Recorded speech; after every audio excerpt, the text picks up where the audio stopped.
आपण बघत आहात विमेन्स 24 चॅनल। नागपूरच्या राजकीय पटावर एक नवा वळण। शेतकरी आणि मेंढपाळ बांधवाच्या महाएल्गार आंदोलनाला आता काँग्रेस पक्षाचा पूर्ण पाठिंबा मिळाला आहे।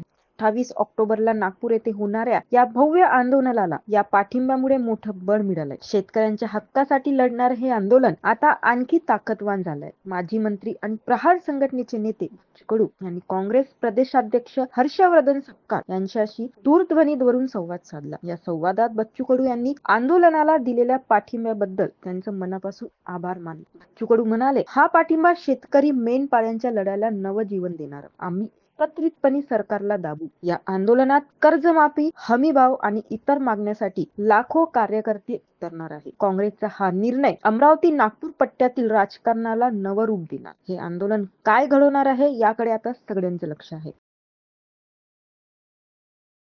त्यांचा आभार मानतो। काँग्रेस पक्षाने जो पाठिंबा दिलेला आहे निश्चितच या आंदोलनाला अधिक बळ भेटेल आणि त्यांनी हे खर तर लोकांमध्ये एक चांगला आदर्श ठेवला।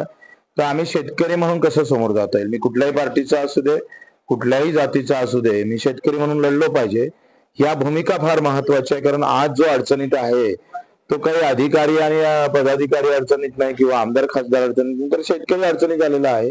आणि शेतकरी या देशातला सगळ्यात मोठा मतदाता आहे, मतदार आहे, तो मतदाता आहे आणि अन्नदाता सुद्धा आहे।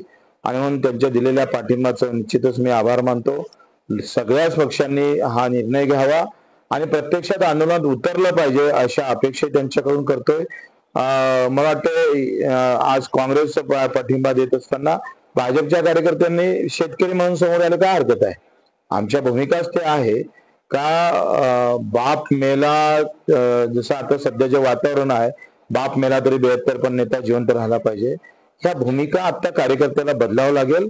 बापाला मरू द्यायचं नाही आणि नेत्याला सुद्धा जगवायचं असेल तर शेतकऱ्याच्या पाठीशी उभं राहिलं पाहिजे, पक्ष सोडून पार्टी सोडून, अशा त्यांच्याकडून अपेक्षा करतो। आणि हे आंदोलन आता आम्ही बेलोऱ्यातून सुरू करतो आहे, रात्री वर्धेला मुक्काम राहील आणि सरकारकडून अपेक्षा करतो आणि का आपण निवळ बैठकी घेऊन चालणार नाही। मागच्या बैठकी झाल्या त्या वांजोट्या ठरल्या, तर काही निर्णय घेतले नाही, फक्त दिव्यांगांचे 1000 रुपये आपण वाढवले आणि घरकुलाचे काही पैसे वाढवले, बाकीचे कुठलाही निर्णय आपल्याकडून झालेला नाही आहे।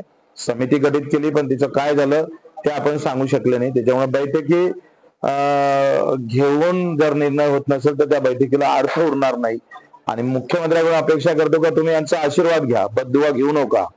आणि तुमच्या धोरणामुळे शेतकरी मरत असेल आणि आंदोलनात तुम्हाला मारायचेच असेल तर आम्ही छातीवर गोळ्या झेलाला तयार आहोत।